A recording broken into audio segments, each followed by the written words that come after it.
मेरा नाम अंशुमन बिस्वाल है। मैं 5वीं कक्षा का छात्र हूँ। मैं सरस्वती शिक्षा संस्थान सीनियर सेकेंडरी स्कूल से हूँ। आज मैं आपको एक कहानी सुनाने जा रहा हूँ जिसका नाम है परिश्रम का फल। ये बात उस समय की है जब लोग अपने बच्चों को गुरुकुल या आश्रम में पढ़ने के लिए भेजते थे।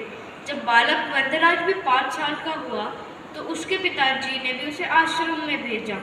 सभी बालकों के समेत उनके गुरुजी ने उन्हें पढ़ाना शुरू किया, पर वरदराज का मन पढ़ाई में नहीं लगता था। वो कुछ समझ नहीं पाता था। गुरुजी ने उसे अलग अलग तरह से समझाने का प्रयास किया, पर वो याद ही नहीं रख पाता था। इसी वजह से सभी बालक उसे मंदबुद्धि कहते थे। एक दिन सभी बालक उसे पीछे छोड़ गए और वरदराज वहीं का वहीं। जो उसके साथ आए थे वो तो उसे पीछे छोड़ गए और जो बाद में आए वो भी उसे पीछे छोड़ गए। एक दिन गुरुजी ने भी हार मान ली और वरदराज को बोला, बेटा वरदराज, मैं जानता हूँ पढ़ाई लिखाई तुम्हारे बस की नहीं है, इसलिए अच्छा होगा तुम अपने घर लौट जाओ और वहाँ का काम काज संभालो। मैं जानता हूँ विद्याधन तुम्हारे भाग में तो नहीं। इस वरदराज असमंजस में पड़ गया। गुरुजी के मना करने की वजह से उसे अपना भविष्य अंधकारमय लगने लगा, पर वरदराज करता भी तो क्या। उसने अपना सामान समेटा, गुरुजी के चरण छुए और घर की ओर लौट गया। उसका मन घर जाने का बिल्कुल नहीं था। वो भारी मन से चला जा रहा था। सुबह से दोपहर हो आई थी। गुरुजी ने उसके साथ थोड़ा सा सत्तू भी दिया था।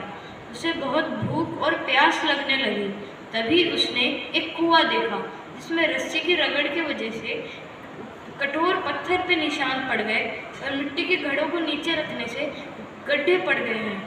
तो वरदराज के मस्तक में कुएं का यह रूप बिजली की तरह गूंज उठा और उसने सोचा कि जब रस्सी की रगड़ की वजह से कठोर पत्थर में निशान पड़ सकते हैं तो मैं भी कठोर परिश्रम करूंगा और देखता हूँ फिर मेरे को विद्या कैसे नहीं आती। तो उसने कुएं के पानी से अपना मुंह धोआ और चलने लगा, पर अब वो घर की ओर नहीं आश्रम की ओर जा रहा था। तभी वो नई आशा लेके आश्रम की ओर जा रहा था। जैसे गुरुजी ने वरदराज को देखा तो उन्होंने सोचा शायद वरदराज का कोई सामान यहाँ छूट गया होगा, और वरदराज ने आते ही गुरुजी के चरण स्पर्श किए।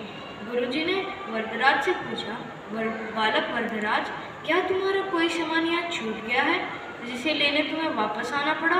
वरदराज बोला, हाँ जी गुरुजी, मेरी विद्या। गुरुजी असमंजस में पड़ गए और वरदराज की आंखों में एक नई चमक देखी। वरदराज ने बोला कि मेरे को एक मौका और दीजिए, मैं आपको कभी निराश होने नहीं दूंगा। गुरुजी ने वरदराज का आत्मविश्वास देखा और बोला, अब जो तुम कह रहे हो अगर तुम सत्य में कर दिखाओ तो मैं बहुत प्रसन्न होऊंगा।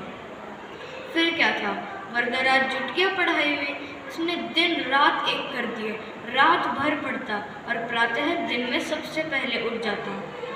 बाकी छात्रों से वो बहुत आगे निकला।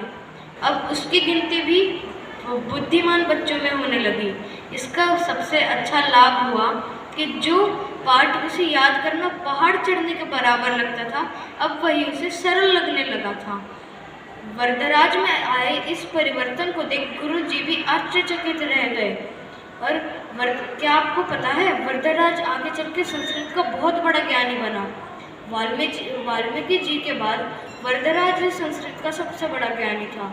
इस कहानी की सीख है कि परिश्रम का फल हमेशा मीठा होता है। धन्यवाद।